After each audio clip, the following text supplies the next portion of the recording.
नमस्कार, NMF news पर आप सभी का बहुत स्वागत। मैं हूं आपके साथ अभिषेक पुंडिर।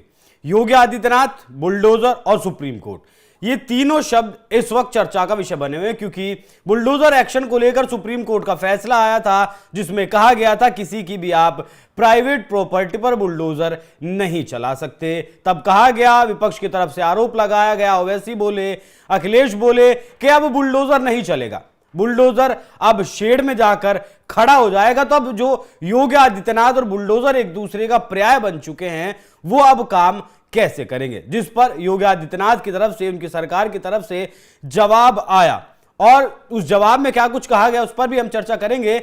लेकिन जो सुप्रीम कोर्ट का फैसला आया, एक तरीके से वो योगी आदित्यनाथ की ढाल बन गया, क्योंकि उसमें एक चीजें स्ट्रक्चरल कर दी गई हैं। बता दिया गया है कि आप कब कब किन किन परिस्थितियों में बुलडोजर चलाते हैं, और अपना जवाब इससे पहले भी सुप्रीम कोर्ट में योगी सरकार दाखिल कर चुकी है कि हम पूरे कानूनों का पालन करते हुए बुलडोजर का एक्शन करते हैं। अगर कोई सरकारी जमीन पर अवैध निर्माण होता है तभी हम उस पर एक्शन करते हैं। बाकी क्या कुछ है इस फैसले में और क्या कुछ है छिपा हुआ योगी सरकार के जवाब में, उसे जानने के लिए मेरे साथ मौजूद है हमारे वरिष्ठ सहयोगी पंकज प्रसून। बहुत बहुत स्वागत सर आपका। सर, पहले तो सुप्रीम कोर्ट का फैसला बताइएगा कि सुप्रीम कोर्ट ने क्या कुछ कहा था, फिर योगी आदित्यनाथ ने क्या की तरफ से क्या कहा गया। देखिए, ये पूरा मामला दिल्ली को लेकर था। दिल्ली निगम बनाम कोई जो पक्ष थे, जो प्राइवेट पक्ष थे, और वहां पे गया था बुलडोजर एक्शन के खिलाफ, ये कोर्ट गए थे। तो जस्टिस गवई और जस्टिस विश्वनाथन की बेंच बैठ थी वहां पे, और मैं जो फैसले के जो मुख्य बिंदु है, जो महत्वपूर्ण, वो मैं बताता हूं। बेंच ने कहा कि सरकार या प्रशासन किसी शख्स को दोषी नहीं ठहरा सकते। केवल आरोप के आधार पर अगर सरकारें संबंधित व्यक्ति की संपत्ति को ढहाती हैं तो ये कानून के शासन पे हमला है। सरकारी अधिकारी जज नहीं बन सकते और अभियुक्तों की संपत्तियां नहीं ढहा सकते। ठीक है, इसमें कहीं भी है, खास करके ऐसा नहीं है कि इलीगल स्ट्रक्चर नहीं ढा सकते, फैसले में नहीं है, समझते जाइए। अब उसके बाद जस्टिस बीआर गवई कहते हैं कि अमूमन कोई नागरिक सालों की मेहनत के बाद घर बनाता है, उसके लिए सपने देखता है, उसकी कई आकांक्षाएं होती है। उसके बाद दिशा निर्देश दिए हैं सुप्रीम कोर्ट ने, किसी भी ढांचे को ढहाने के लिए 15 दिन पहले नोटिस देना है। ठीक है, 15 दिन पहले संबंधित संपत्ति पर नोटिस चिपकाना अनिवार्य है। जिसको ढहाना उस पर जाकर चिपका दीजिए। शिकायत मिलने के बाद जिला कलेक्टर को सूचित करना है। मान लिया पुलिस के पास एक शिकायत, वो तो कलेक्टर के जो है निगरानी में ही होता है सब कुछ। अच्छा, 3 महीने के अंदर डिजिटल पोर्टल बनाए कि कौन कौन सा आपको पता चला है, किसके किसके खिलाफ कार्रवाई है। ये उसी पोर्टल पे हर जानकारी भी देनी है सरकार को कि भाई फलाना का इलीगल है, वहां देखिए हमने नोटिस दिया है, उनको नोटिस चिपकाया है, अब हम ढाने वाले। अधिकारी संबंधित व्यक्ति की शिकायतें सुनेंगे भी और रिकॉर्ड भी उसका रखेंगे, मतलब कि जो पीड़ित है। ठीक है, ठीक, बस यही है। अब इसे कैसे कह के प्रचारित किया गया वो देखिए। योगी बाबा के खिलाफ सुप्रीम कोर्ट की बहुत बड़ी फैसला, पहले तो योगी बाबा के नहीं, वो दिल्ली वाला योगी सेंटर्ड फैसला थोड़ा ही था ये। नहीं, ये नहीं था। दूसरी बात है कि बिल्कुल वही कही है सुप्रीम कोर्ट ने जो कि उत्तर प्रदेश की सरकार अमूमन हमेशा कहते रही है। उत्तर प्रदेश की सरकार का साफ साफ मानना है कि जो अवैध इलीगल है उसे हम ढहाते हैं, कैसे नहीं कि किसी व्यक्ति के खिलाफ कोई हो।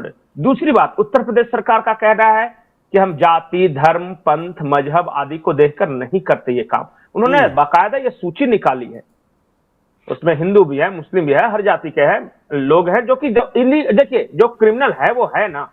अगर उसने इलीगल संपत्ति कमाई, किसी के जमीन पे कब्जा करके या कुछ स्ट्रक्चर खड़ा कर दिया, सरकारी संपत्तियों पर कब्जा किया, तो वैसे में सुप्रीम कोर्ट का दिशा निर्देश साफ है। बिल्कुल, सिर्फ इन मामलों में जहां अवैध है वहां कर सकती है कार्रवाई।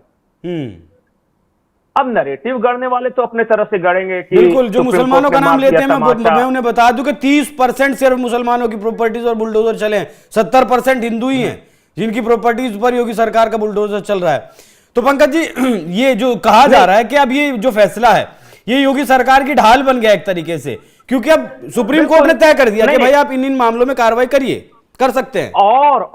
और आगे बढ़ के सुप्रीम कोर्ट ने कहा है, सुप्रीम कोर्ट ने कहा है कि नोटिस मिलने के 15 दिनों के अंदर मालिक खुद अपना ढांचा गिरा है, इससे मौका दिया जाए, इसलिए वो 15 दिन का नोटिस है। अब बताइए, वो तो खुद ही कह रहा है कि काहे सरकार का पैसा बर्बाद करो, खुद ही ढा दो। दूसरी बात, संपत्ति ढहाने की पूरी प्रक्रिया का वीडियोग्राफी कराया जाए, वो भी आम बात है, होता ही है, होती है। तो ऐसा देखिए, मैं तो बिल्कुल सुप्रीम कोर्ट का फैसला पढ़ रहा हूं, इसका हिंदी रूपांतरण पढ़ रहा हूं। संपत्ति ढहाने में दिशा निर्देश नहीं माने गए तो अधिकारी जिम्मेदार होगा, निजी खर्च से दोबारा ढांचा बनवाना होगा, उस अधिकारी के बारे में बोला है। ठीक अगर है। दिशा निर्देश जो कि जिसका पालन नहीं करेगी, नहीं, अगर कोई गलत तरीके से ढहाता है तो उससे भरपाई होनी चाहिए, क्या दिक्कत है उसमें? बस। लेकिन हाँ, वो पॉइंट इसमें- बताइए पंकज जी, कहीं अब दोबारा पढ़िए, कहीं भूल तो नहीं रही जिसमें योगी आदित्यनाथ को टारगेट किया गया सुप्रीम कोर्ट के द्वारा? नहीं, कुछ तो ये मामला देखिए। दिल्ली का मामला था, दिल्ली नगर निगम का मामला था ये। इसमें उत्तर प्रदेश सरकार से कुछ जुड़ा हुआ नहीं था, और उत्तर प्रदेश सरकार ने बकायदा सुप्रीम कोर्ट के इस फैसले का स्वागत किया है। उत्तर प्रदेश सरकार का कहना है कि यही तो हम कह रहे थे कि अवैध संपत्तियां जो हैं उसे हटाने का सरकार को अधिकार है। सुप्रीम कोर्ट ने भी यही कहा है कि जो अवैध है, बार बार इलीगल शब्द का इस्तेमाल किया है। आपकी लीगल प्रॉपर्टी, कितना भी बड़ा आप क्रिमिनल हो, लेकिन अगर वो सही तरीके से है प्रॉपर्टी, तब उसमें कोई खतरा नहीं। हाँ, अगर जबरन कब्जा कर लिया, रैयतों की जमीन खेत लूट ली, बंदूक के नोक पे कुछ कर लिया, गलत तरीके के पैसे से बना दिया, तो फिर तो कार्रवाई होगी। और यही तो सुप्रीम कोर्ट ने भी कहा है। तभी तो उसने कहा है कि नोटिस चिपकाएं। अगर मना करते बुलडोजर एक्शन के, तो फिर क्यों कहते कि सामने वाले को 15 दिन का मौका दीजिए, नोटिस भेजिए, इस दौरान वो खुद अपनी संपत्ति ढहाए, नोटिस चिपकाए, वीडियोग्राफी कीजिए। इसका मतलब करना है मतलब। और नहीं, ये चीज तो जब जमीयत उलेमा हिंद इससे पहले भी सुप्रीम कोर्ट गया था, तब कई राज्यों की वो पिटीशन लेकर गया था, तब भी योगी आदित्यनाथ की सरकार ने सितंबर महीने में कहा था कि हम सभी कानूनों का पालन करते हुए बुलडोजर एक्शन को जो है करते हैं। आपको बता दूं कि 70,000 एकड़ जो भूमि है उत्तर प्रदेश में, वो अब तक कब्जा मुक्त करवाई गई है। कैसे करवाई गई है? ये त्वरित जो एक्शन होता है उसके बाद ही सरकार की करवाई गई है। नोएडा में तो एक आश्रम खाली करवाया गया, हिंदुओं का आश्रम था वो, उसमें हिंदू रहते थे, हिंदू मुसलमान की कोई बात है नहीं। तो पंकज जी, अब मुझे ये बताइए, यहां आखिरी सवाल मेरा, कि जो योगी आदित्यनाथ का त्वरित न्याय था, जिसकी लोग मांग भी करते थे, सराहना भी करते थे, इतिहास में पहली बार ऐसा है जिसके दम पर आजादी के बाद 7.5 साल लगातार कोई मुख्यमंत्री एक कुर्सी पर बैठा वो योगी आदित्यनाथ है। लोग उनके काम को पसंद करते हैं, उनके न्याय को पसंद करते हैं, वोट देते हैं, कुर्सी पर बैठाते हैं। तो क्या उस न्याय में कोई फर्क पड़ेगा? वो न्याय बंद हो जाएगा क्या? नहीं, देखिए, ये योगी आदित्यनाथ अब सरकार नहीं चला पाएंगे, काम नहीं कर पाएंगे? नहीं, पहली बात, शब्द बहुत महत्वपूर्ण होते हैं। वो न्याय नहीं है, वो प्रशासनिक कार्रवाई है। न्याय करना कोर्ट का मामला है, न्यायपालिका का है। ये प्रशासनिक कार्रवाई की जाती है और ये प्रशासन का अधिकार है। अगर किसी शहर में आप जबरदस्ती कहीं मकान बना रहे हैं, तो ये उस शहर के प्रशासन का अधिकार है कि आपके स्ट्रक्चर को हटाए। और इस पर सुप्रीम कोर्ट के साफ साफ दिशा निर्देश हैं कि इलीगल या अवैध नहीं चलेगा। और बार बार, कई बार सुप्रीम कोर्ट ने साफ कहा है कि कुछ नियम कानून हैं, उसका पालन करते हुए कार्रवाई करेगा प्रशासन। और उत्तर प्रदेश सरकार का कहना है कि हम बाकायदा सारे नियम कानूनों का पालन करते हैं, वीडियोग्राफी करवाते हैं, नोटिस भेजते हैं, सामने वाले को मौका देते हैं कि अब बताइए, अब कहां कंट्राडिक्शन है? न्याय तो अदालत करेगी, हाँ, प्रशासनिक कार्रवाई प्रशासन करेगा। वही नैरेटिव घटना है कि योगी आदित्यनाथ के हाथ अब बंद गए हैं, अब वो काम नहीं कर पाएंगे, जिससे कि ये जो 9 सीटों पर उत्तर प्रदेश में उपचुनाव है वहां जीता जा सके। लेकिन योगी आदित्यनाथ सिर्फ उपचुनाव तक सीमित नहीं है। मैं आपको बता दूं, हरियाणा में वो गए, वो राज्य जिस पर कांग्रेस पार्टी की मोहर लग चुकी थी, वो जीत में तब्दील हो गया। झारखंड, महाराष्ट्र जैसे राज्यों में आज नाम है योगी आदित्यनाथ की मांग है, और विपक्ष अब मोदी सेंटर्ड नहीं बल्कि योगी सेंटर्ड हो गया है, योगी को जवाब देने लगा है अपने मंचों से। जी पंकज जी, मैं आखिरी बार बात यह कहना चाहता हूं, कानून का शासन, यह शब्द बेहद महत्वपूर्ण है। उत्तर प्रदेश में कानून का शासन हुआ है, यह सुप्रीम कोर्ट ने कहीं भी उत्तर प्रदेश के बारे में एक शब्द नहीं कहा ही नहीं है। नहीं, और बार बार जब उत्तर प्रदेश के मामले में सुप्रीम कोर्ट गए तो यूपी सरकार के पक्ष में। दुनिया या देश में कहीं भी कानून का शासन कायम रखना बेहद जरूरी है, और उत्तर प्रदेश में कानून का शासन हुआ है।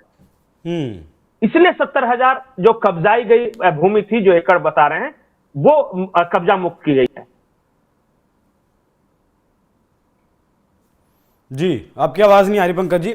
तो जिस तरीके से सुप्रीम कोर्ट का फैसला आया और फैसले के बाद योगी सरकार ने जवाब भी दिया, ऐसा नहीं है जवाब नहीं दिया, लेकिन जो लोग नैरेटिव गढ़ रहे हैं कि उत्तर प्रदेश सरकार का बुलडोजर अब रुक जाएगा या उत्तर प्रदेश सरकार का जो बुलडोजर है वो अवैध तरीके से चल रहा था, वो मनमानी कर रहा था, तो वैसा कुछ नहीं है। क्योंकि 70,000 एकड़ जमीन जब कब्जा मुक्त करवाई जाती है और अगर वो इलीगल तरीके से करवाई जाती तो मामलों की अब तक हाई कोर्ट सुप्रीम कोर्ट में बाढ़ आ जाती, लेकिन एक भी परिवार नहीं गया है कोर्ट में कि हमारा घर गलत तरीके से गिराया गया। बाकी पंकज जी, इस चर्चा में जुड़ने के लिए बहुत बहुत धन्यवाद। दर्शकों, चर्चा कैसी लगी कमेंट कर जरूर बताइएगा। धन्यवाद।